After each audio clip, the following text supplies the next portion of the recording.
it feels heavier than my bones. Every heart beats like an echo, calling through a valley made of stone. Puji Tuhan, Shalom Bapak Ibu Saudara sekalian, Shalom semuanya. Senang sekali bisa jumpa dengan Bapak Ibu semuanya, rekan-rekan sekalian. Kita boleh dalam keadaan yang baik, sehat, kuat, diberkati Tuhan. Kita akan membaca sama-sama firman Tuhan dan merenungkannya. Tema yang diberikan kepada saya adalah menyalakan kembali api kasih. Ya, menyalakan kembali api kasih. Dan kalau saya lihat dari latar belakang tema ini terambil dari Yohanes 15 ayat 4 sampai ayatnya yang ke-5. Tapi izinkan saya untuk kita membaca dari Yohanes pasal 15 ayat pertama sampai ayatnya yang ke-8. Yohanes 15 ayat yang pertama sampai ayatnya yang ke-8. Semoga suara saya cukup terdengar Bapak Ibu sekalian. Ya. Jelas ya. Demikian firman Tuhan, Yohanes 15 ayat 1 sampai ayat yang ke-8. Perikopnya pokok anggur yang benar. Akulah pokok anggur yang benar, dan Bapakulah pengusahanya. Setiap ranting padaku yang tidak berbuah dipotongnya, dan setiap ranting yang berbuah dibersihkannya supaya ia lebih banyak berbuah. Kamu memang sudah bersih karena firman yang telah kukatakan kepadamu. Tinggallah di dalam aku dan aku dalam kamu. Sama seperti ranting tidak dapat berbuah dari dirinya sendiri, kalau ia tidak tinggal pada pokok anggur. Demikian juga kamu tidak berbuah jika kamu tidak tinggal di dalam aku. Akulah pokok anggur dan kamulah ranting-rantingnya. Barang siapa tinggal di dalam aku dan aku dalam dia, ia berbuah banyak, sebab di luar aku, kamu tidak dapat berbuat apa-apa. Barang siapa tidak tinggal di dalam aku, ia dibuang keluar seperti ranting dan menjadi kering. Kemudian dikumpulkan orang dan dicampakkan ke dalam api, lalu dibakar.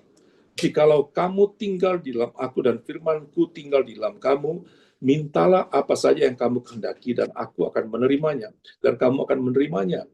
Dalam hal ini Bapakku dipermuliakan, yaitu jika kamu berbuah banyak, dan dengan demikian kamu adalah murid-muridku. Bapak Ibu Saudara sekalian, menarik sekali tema ini, karena memberikan satu gambaran yang utuh, bahwa memberikan satu pandangan rohani kepada kita, bagaimana hubungan kita dengan Bapa, Putra, dan Roh Kudus digambarkan dalam satu pokok anggur, ya, dalam satu pokok anggur. Bapak Ibu Saudara sekalian, anak-anak Tuhan, orang-orang percaya digambarkan seperti sebuah pohon anggur. Di dalam pohon anggur itu ada tentunya ada pohonnya, ada rantingnya, ada buahnya, ya, dan dalam satu kesatuan pokok anggur. Nah, perikopnya berkata, pokok anggur yang benar. Ayat pertama, akulah pokok anggur yang benar, dan Bapakulah pengusahanya. Ini satu berita baik buat kita, bahwa Tuhan Yesus sendiri adalah pokok anggur yang benar, nggak bisa ditawar. Sudah jelas dia pokok anggur yang tidak salah, yang di dalamnya ada kebenaran. Jadi orang yang melekat pada pokok anggur yang namanya yang benar itu, Yesus itu sendiri, sudah tentu dalam pemeliharaan Tuhan. Akan dipelihara oleh Tuhan. Bapak Ibu sekalian, kita semua, saya latar belakang adalah petani lah. Ya, suka pergi ke kebun, suka pergi membersihkan kebun, dan saya tahu persis pohon, mau dia pohon kelapa, pohon cengkeh, atau pohon apapun, mau tomat, mau cabai, pohon kalau tidak dibersihkan, Bapak Ibu sekalian, tidak akan berbuah, bahkan akan layu, Bapak Ibu sekalian. Kalaupun buah tidak menghasilkan buah yang baik, ya. Nah, Yesus sendiri memberikan kabar, akulah pokok anggur yang benar, dan Bapakulah pengusahanya. Dengan kata lain, bahwa dia memiliki satu kontrol dari Bapanya yang di sorga. Ya, dia adalah pengusahanya. Jadi sudah tepat kalau kita menyandarkan hidup kita kepada pokok anggur yang benar. Nah, ayat kedua, setiap ranting padaku yang tidak berbuah, ranting digambarkan umatnya, umat Tuhan. Ya, jadi pokok anggur itu pohonnya yaitu Yesus sendiri, pokok anggur utuhnya adalah Yesus sendiri, Bapaklah pengusahanya, pengusahanya. Rantingnya digambarkan adalah umat pilihannya, umat saudara yang percaya kepadanya, itu digambarkan sebagai ranting-ranting dari pohon anggur itu.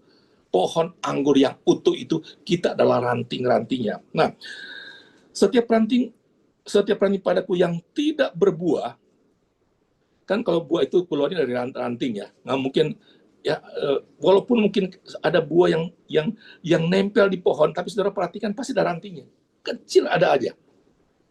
Ya, pohon nangka misalnya, ada saja dia nempel di pohon tapi ada ranting sedikit kecil. Ya, Bapak Ibu saudara sekalian. Nah, setiap ranting padaku yang tidak berbuah dipotongnya.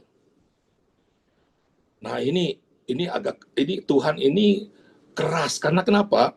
Karena kalau ranting tidak berbuah, anak-anak Tuhan tidak berbuah, Bapak sekalian, tidak jadi sesuatu yang memberikan kesaksian, maka firman Tuhan bilang dipotong. Saudara, petani-petani, ya bahkan petani durian misalnya, dia tahu loh mana ranting-ranting yang nggak akan menghasilkan buah. Dipotong supaya dengan harapan ada muncul ranting yang baru. Jadi bisa bayangkan kalau Bapak Ibu Saudara sekalian, saudara dan saya tidak menghasilkan buah-buah pertobatan, tidak menghasilkan jiwa-jiwa, tidak menghasilkan buah roh seperti dalam Ibrani pasal yang ke-5, dipotong. Ya, yang tidak berbuah dipotong, dan setiap ranting padaku yang tidak berbuah dipotongnya, dan setiap ranting yang berbuah saja nih dibersihkannya supaya ia lebih banyak berbuah. Yang tidak berbuah dipotong, yang sudah berbuah saja terus dibersihkan setiap hari. Makanya kan pelajaran di PLPR The Soul itu TC3, Roh Kudus ya, bagaimana dipenuhi Roh Kudus. Tanda orang berbuah adalah, kan ada dua. Pertama adalah tandanya dia menghasilkan buah roh. Dan kedua, hidup dalam firman. Kita tahu pelajaran-pelajaran itu di PLPR dan di The Soul juga. Jadi tanda orang berbuah adalah dia menghasilkan buah. Firman Tuhan berkata, kalau bahkan setiap ranting yang berbuah pun, saudara yang sudah menghasilkan buah pun tetap dibersihkan Tuhan. Dibersihkan supaya lebih banyak berbuah. Jadi sebagai anak-anak Tuhan pun yang terus ada dalam persekutuan, dalam pelayanan, dalam kehidupan rohani kita yang sudah kita merasakan berbuah, seringkali masih saja banyak tantangan-tantangan hidup. Bahkan seringkali kalau kita melihat bahwa kayaknya saya sudah melakukan apa yang Tuhan mau saya lakukan. Saya sudah melayani Tuhan, sudah bersaksi, sudah memberikan perpuluhan, sudah hidup taat, setia kepada Tuhan. Tapi kok masih ada saja masalah-masalah yang saya hadapi. Tadi Teti bilang saya sedang ada sakit urat kejepit katanya. Ya, saya percaya bahwa Tuhan kita bukan Tuhan yang jahat. Dikatakan di awal pertama, dia Tuhan yang benar, Tuhan yang baik. Bahkan firman Tuhan berkata bahwa rancangan Tuhan bukan rancangan damai sejahtera. Rancangan Tuhan adalah rancangan damai sejahtera, bukan rancangan kecelakaan, untuk memberikan hari depan yang penuh harapan bagi kita semuanya, umat yang percaya kepadanya. Tapi kalau kita menghadapi dalam situasi, kita menyadari bahwa hidup kita ini sudah berupaya sejalan dengan kebenaran firman, kalau masih ada tantangan-tantangan hidup Bapak Ibu sekalian, itu artinya kita sedang dibersihkan terus. Bersyukurlah kepada Tuhan. Lain kalau tidak berbuah, itu dipotong loh. Tapi ini dibersihkan Dibersihkan, dibersihkan, dibersihkan. Kadang-kadang dibersihkan pun ada sakitnya, tapi tidak sesakit dipotong. Dibersihkan sedikit, dibersihkan sedikit. Kalau ada tantangan-tantangan hidup yang kita hadapi, bersyukur kepada Tuhan. Kan Dia sedang membersihkan kita supaya apa? Kita menghasilkan buah yang lebih matang, yang lebih banyak, dan lebih banyak lagi.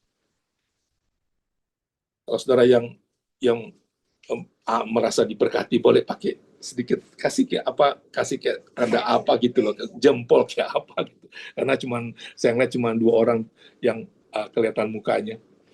Yang lain mungkin oke lah, fine. Ya, jadi itu kalau sudah berbuah pun masih dibersihkan oleh Tuhan, bersyukur kepada Tuhan. Berterima kasih karena Dia sedang membuat kita lebih baik lagi, lebih baik lagi, lebih baik dan lebih baik lagi, berbuah banyak. Kamu memang sudah bersih, ini ayat ketiga. Kamu memang sudah bersih karena firman Tuhan yang telah kukatakan kepadamu. Kita sudah bersih waktu kita menerima Yesus sebagai Tuhan dan Juru Selamat pribadi kita dalam doa menerima Yesus. Firman Tuhan berkata, Dia bertakhta dalam kehidupannya kita.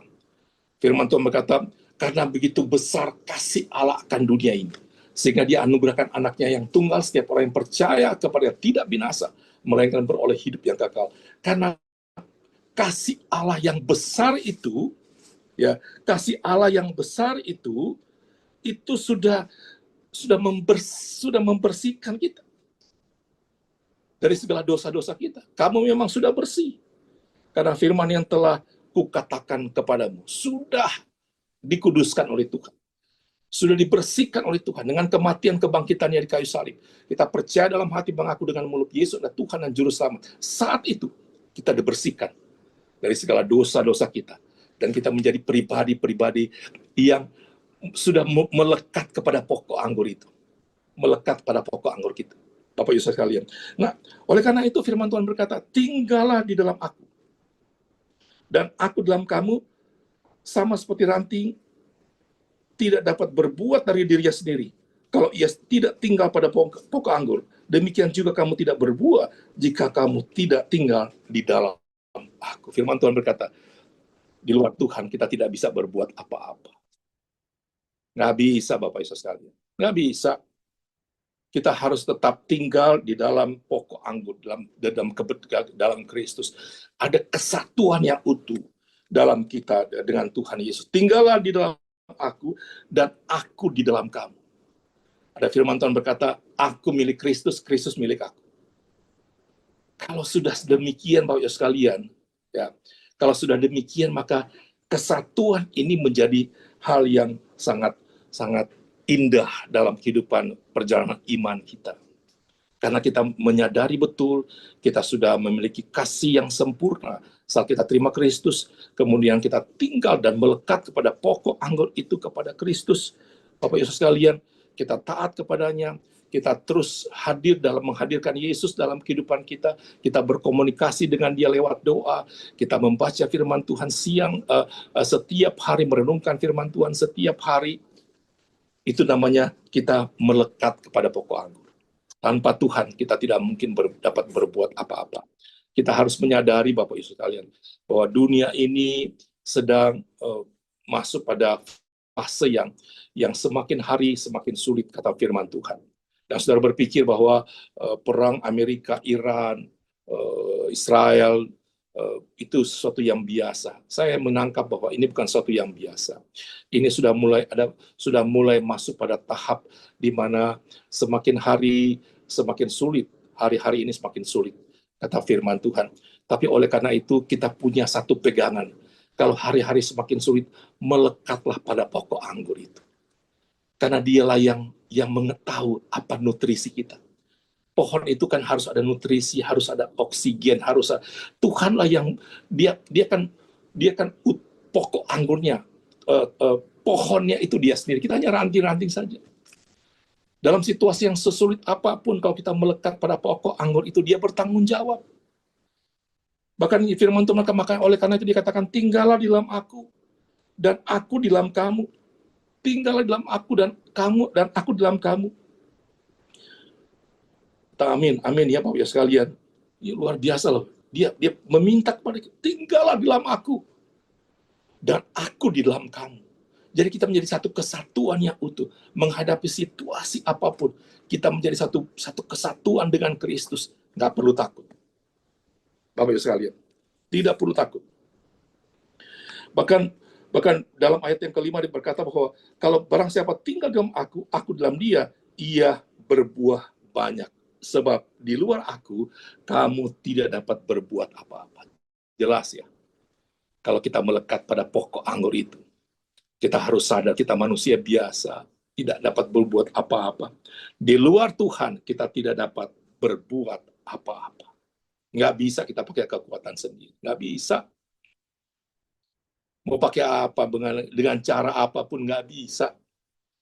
Ya, menghadapi situasi yang semakin sulit. Tapi kalau kita melekat pada pokok anggur yang benar, dikatakan bahwa kita akan berbuat banyak. Terbalik dengan keadaan dunia. Terbalik dengan keadaan dunia.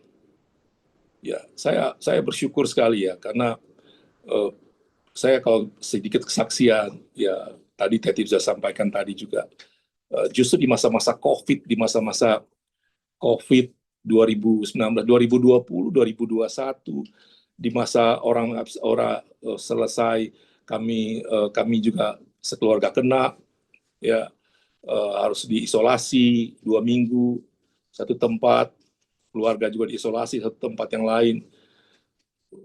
Itu keadaan tidak mudah. Tapi saya bersyukur sekali kepada Tuhan. Justru di saat seperti itu, justru Tuhan promosikan.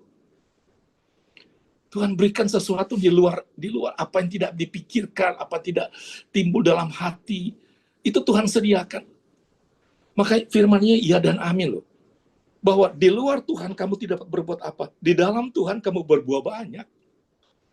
Siapa yang memberikan nutrisi buah? Tuhan yang memberikan. Tuhan yang memberikan. Di luar tidak dapat berbuat apa-apa. Ya. Bahkan ayat yang ke-7 dikatakan, jikalau kamu tinggal di dalam aku dan firmanku tinggal di dalam kamu, mintalah apa saja yang kamu kehendaki dan kamu akan menerimanya. Telah jelas sekali. Orang yang melekat dengan Tuhan, setiap hari dia punya waktu loh bersekutu dengan Tuhan. Itu tandanya punya waktu. Dan punya waktu itu bukan waktu yang apa ya? Harus waktu yang dikhususkan. Bukan waktu yang ya formalitas biasa, enggak. Bagaimana mau melekat dengan pokok anggur itu kalau kita hanya menyisakan waktu? Harusnya kita menyisihkan, kita membuat waktu khusus untuk punya waktu menempel kepada pokok anggur itu. Dan saya percaya sekali bahwa kalau kita punya waktu bersaat teduh dengan Tuhan, baca firman Tuhan, mempunyai waktu doa pribadi dengan Tuhan setiap hari, setiap saat, dimanapun kita berada. Saya percaya bahwa firman Tuhan berkata, mintalah, maka apa saja loh dikatakan. Mintalah apa saja. Maka, dan kamu akan menerima. Kuncinya di situ, ayatnya ke-7 kok. Kuncinya di situ, melekatlah kepada tinggal dalam aku, dan firmanku tinggal di dalam kamu. Minta apa saja. Kadang-kadang kita merasa bahwa Tuhan kayaknya ini berlebihan kita minta. Enggak kok. Apa saja Tuhan katakan, minta apa saja.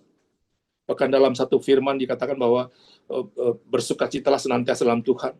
Sekali katakan bersukacitalah. Hendaklah kebaikan hatimu diketahui orang, Tuhan sudah dekat.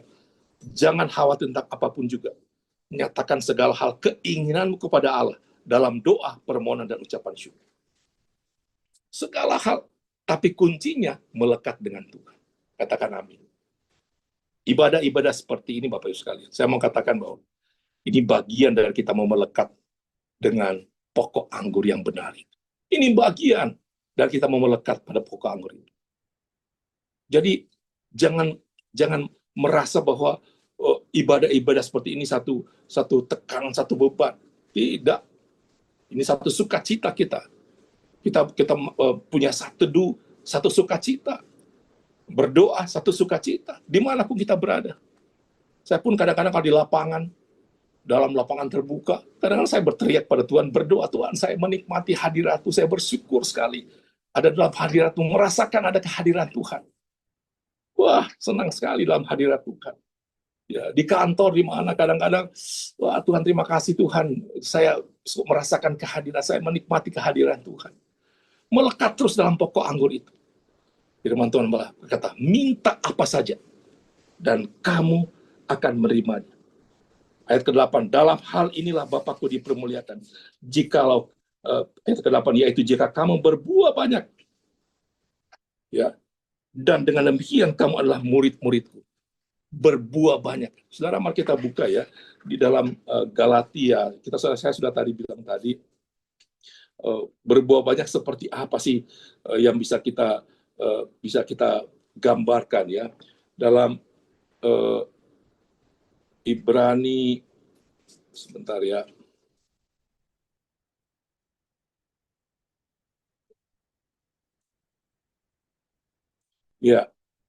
dalam Galatia pasal 5 ayatnya yang ke-22 sampai 23. Ya, Galatia pasal yang ke-5 ayatnya yang ke-22 sampai 23. Begini firman Tuhan ya.